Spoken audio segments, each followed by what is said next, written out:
Hello everyone, simple mathematics YouTube channel में आप सभी का स्वागत है। एमपीटेट वर्ग 3 के प्रीवियस ईयर क्वेश्चन की सीरीज हम चला रहे हैं। इसमें हमने अभी तक 1 से 90 तक के सवाल सोल्व कर लिए हैं। आज हम आगे के सवाल सोल्व करेंगे। यदि आपने पिछले वीडियोस नहीं देखे हैं तो वो आप ज़रूर देखिए, आपको उनसे हेल्प मिलेगी।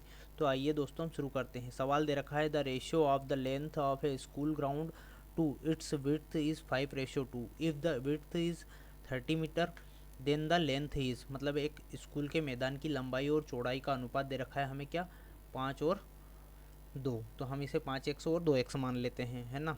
अब कह रहा है कि यदि इसकी चौड़ाई 30 मीटर है, चौड़ाई क्या है, ये चौड़ाई है, तो 2x इक्वल टू 30 मीटर, है ना। तो x की वैल्यू कितनी आ गई, 15 मीटर। तो लंबाई क्या है, लंबाई क्या है, 5x है। तो 5 गुणा 15 कर देंगे तो हमारी लंबाई निकल जाएगी 75 मीटर, है ना। तो ऑप्शन हमारा यहाँ पर बी वाला सही उत्तर हो जाएगा। आयताकार आकार का जो है हमारा ये मैदान है, और इसकी लंबाई और चौड़ाई हमें ये अनुपात में दे रखी थी, और एक की रियल वैल्यू दे रखी थी, तो हमने जो इसकी लंबाई की वैल्यू फाइंड आउट कर ली है। अगला सवाल हम देखेंगे 92 वाला। Rohan's age will be 11 times his perfect age after 50 year. What is Rohan's present age years in years. 50 वर्ष बाद रोहन की आयु उसकी वर्तमान आयु से 11 गुना होगी। रोहन की वर्तमान आयु वर्षों में क्या है, तो उसकी वर्तमान आयु हम वर्षों में कितनी मान लेते हैं, 1 मान लेते हैं। वर्तमान आयु उसकी हम मान लिया 1 से है, 1 से है ना। तो 50 साल बाद क्या हो जाएगी उसकी रोहन की आयु, 100 + 50। अब प्रश्न में कह रहा है कि 50 साल बाद उसकी वर्तमान आयु से 11 गुनी होगी। जो वर्तमान आयु क्या है, 1 है, इससे कितने गुना होगी, 11 गुना होगी। तो इसमें x का गुणा हो जाएगा, है ना। वर्तमान आयु 1 है, 50 साल बाद में उसकी आयु वर्तमान आयु से 11 गुना हो जाएगी। तो हमारा यहाँ पर x की वैल्यू कितनी निकल जाएगी, 11x minus x equal to 50, 50 equal to 10x। तो x की वैल्यू हमारी निकल गई कितनी, 5। x बराबर हमारे पास आ गया 5। x क्या है, हमारी वर्तमान आयु हमने मानी थी।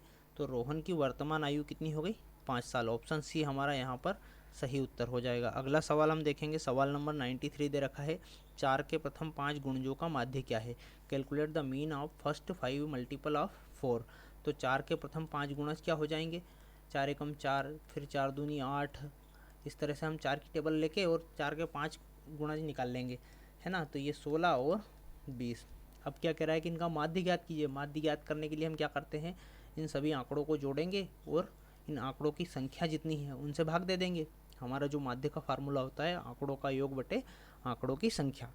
तो संख्या कितनी है हमारी, 5 आंकड़े हैं हमारे पास, तो 5 का हम इसमें भाग दे देंगे। ये हो जाएगा कितना, 8 4 12 12 24 और 6 30 40 और 20 60। तो 60 बटे 5, 12 पंजे 60। तो हमारा कितना आ गया यहाँ पर माध्य, 12। तो ऑप्शन डी हमारा यहाँ पर सही उत्तर हो जाएगा। अगला सवाल हम देखेंगे, सवाल नंबर 94 दे रखा है, a rectangle measure 25 centimetre by 10 centimetre, what is its area. एक आयत दे रखा है हमें, जैसे ये आयत, इसका नाम दे दिया मैंने ABCD।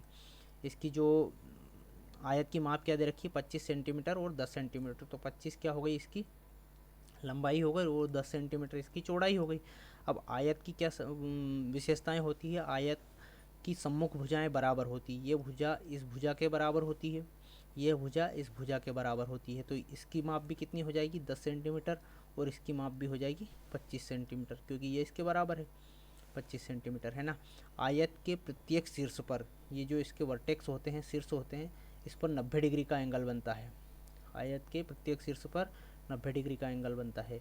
आयत के विकर्ण जो रहते हैं आपस में बराबर रहते हैं। आयत के विकर्ण क्या होते हैं, आपस में बराबर होते हैं। ये विकर्ण इसके बराबर होगा, ठीक है। और एक दूसरे को समद्विभाजित भी करते हैं, मतलब इधर वाली जो दूरी है इसकी, यहाँ से यहाँ तक की, जो इसके मध्य बिंदु तक की, इधर वाली दूरी के बराबर होगा। इधर वाला जो ये यहाँ पर मध्य बिंदु है, इसकी दूरी इसके बराबर होगी। तो आयत के विकर्ण एक दूसरे को समद्विभाजित भी करते हैं और एक दूसरे के बराबर भी होते हैं। और इसकी जो चारों भुजाएं हैं, मतलब समांतर होती हैं, और इसकी आमने सामने की भुजाएं बराबर होती है। प्रत्येक शीर्ष पर 90 डिग्री का कोण बनता है। तो अब हम क्या करेंगे, आयत का क्षेत्रफल निकाल लेंगे। कितना दे रखा है हमें, 25 सेंटीमीटर इसकी एक साइड दे रखी है, और एक साइड दे रखी है हमें 10 सेंटीमीटर। आयत का क्षेत्रफल होता है लंबाई गुणा चौड़ाई। ठीक है, तो ये कितना हो जाएगा हमारा 250 सेंटीमीटर स्क्वायर। तो ऑप्शन सी हमारा यहाँ पर सही उत्तर हो जाएगा। अगला सवाल देखेंगे हम, सवाल नंबर 95 दे रखा है, the area of a rectangle and the area of a circle are equal, मतलब एक आयत और एक वृत्त का जो क्षेत्रफल है वो बराबर है ना। यदि आयत का आयाम 22 सेंटीमीटर गुणा 7 सेंटीमीटर है, आयत के आयाम क्या है, मतलब इसकी लंबाई और चौड़ाई क्या है, 22 सेंटीमीटर और 7 सेंटीमीटर है, तो वृत्त की त्रिज्या ज्ञात कीजिए। तो आयत का क्षेत्रफल क्या हो जाएगा, आयत का क्षेत्रफल हो जाएगा हमारा कितना, 22 गुणित 7, लंबाई गुणित चौड़ाई होता है क्षेत्रफल, है ना। ये हो जाएगा 154 सेंटीमीटर स्क्वायर। ठीक है, अब हमसे क्या कह रहा है कि आयत और वृत्त का क्षेत्रफल बराबर है, तो वृत्त का क्षेत्रफल हमारा क्या होता है, वृत्त का क्षेत्रफल होता है पाई आर स्क्वायर, है ना। तो पाई आर स्क्वायर कितना हो जाएगा, दोनों के क्षेत्रफल बराबर है तो ये 154 के बराबर हो जाएगा, है ना।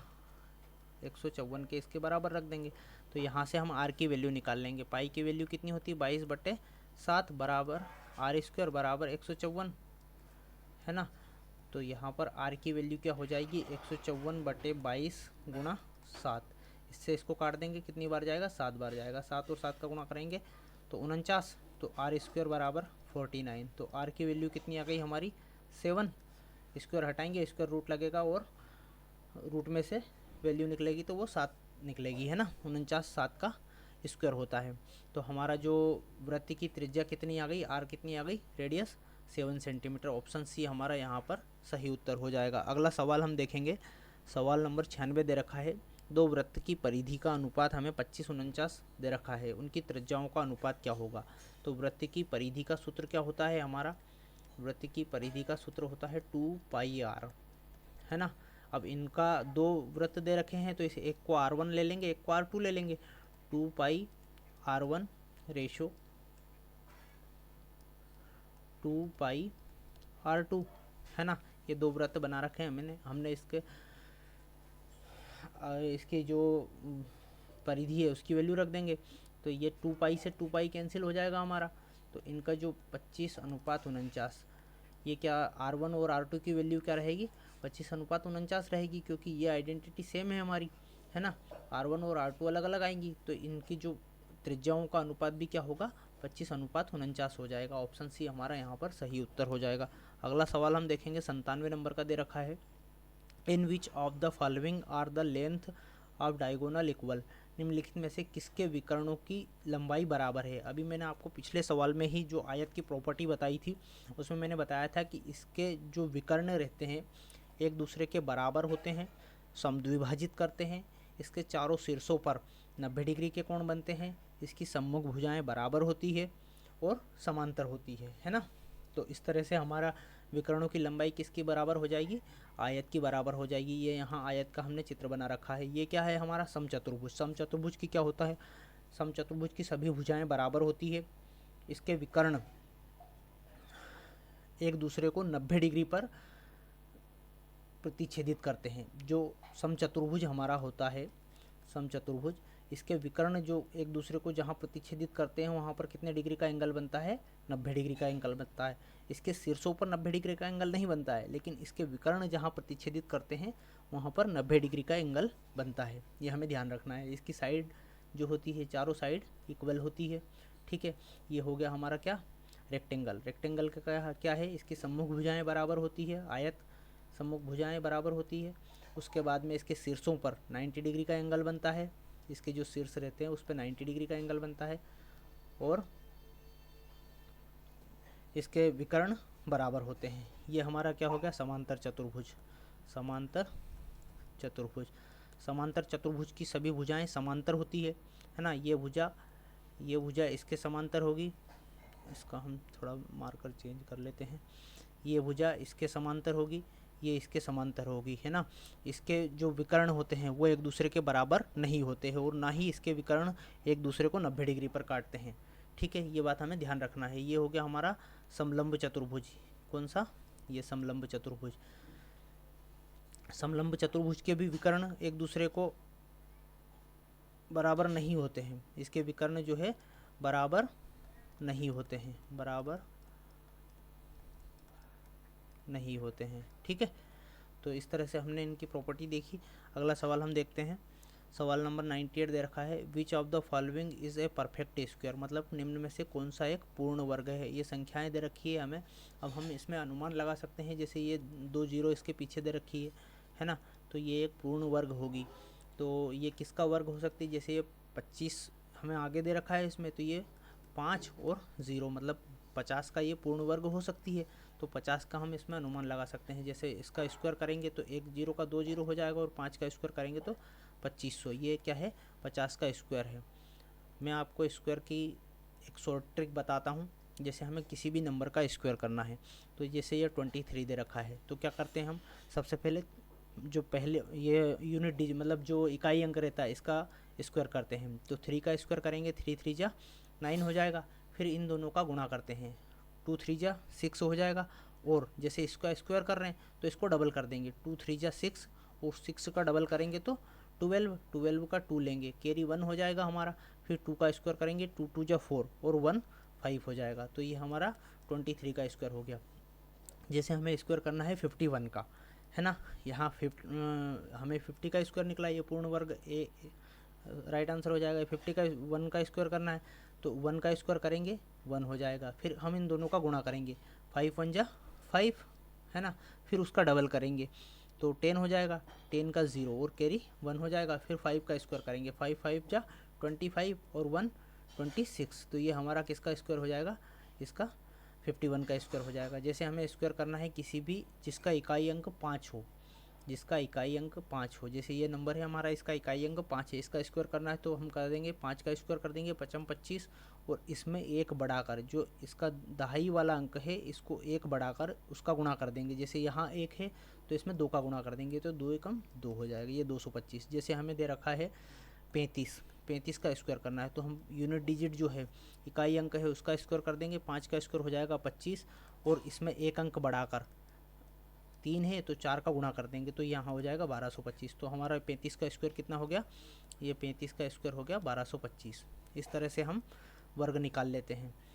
अगला सवाल हम देखेंगे। सवाल नंबर 99 दे रखा है, 1/2 अनुपात में दे रखा है 1/3 के समतुल्य है। ये निम्न ऑप्शन दे रखे हैं, इनमें किसके बराबर है। तो इसका क्रॉस गुणा हो जाएगा, इसका गुणा इसमें हो जाएगा, इसका गुणा इसमें हो जाएगा, तो ये हो जाएगा 3:2। सिंपल सवाल है ना। अगला सवाल देखेंगे हम। 100 रुपये संगीता और मनीष के बीच 3:2 के अनुपात में विभाजित है। संगीता को मिलने वाली राशि ज्ञात कीजिए। 100 रुपये हैं, इनको 2 लोगों में हमें विभाजित करना है 3:2 के अनुपात में। तो टोटल वैल्यू कितनी है 100 रुपये, और अनुपात का टोटल कितना हो जाएगा 5। तो एक यूनिट की वैल्यू कितनी हो गई हमारी 20। अब हमें इन दोनों में बांटना है तो 20 का इसमें गुणा कर देंगे और 20 का इसमें गुणा कर देंगे, तो इसकी राशि हो जाएगी 20 या 60, और इसकी राशि हो जाएगी 20 दूनी 40। ये कौन था हमारा, संगीता, और ये मनीष। तो संगीता को कितनी राशि मिल जाएगी हमारी 60 रुपीज़। ऑप्शन हमारा बी वाला सही उत्तर हो जाएगा। तो धन्यवाद दोस्तों, आज हम यहीं तक रखते हैं। अगले वीडियो में हम आगे के सवाल सॉल्व करेंगे। जब तक आप रिवीजन कीजिए, और यदि आप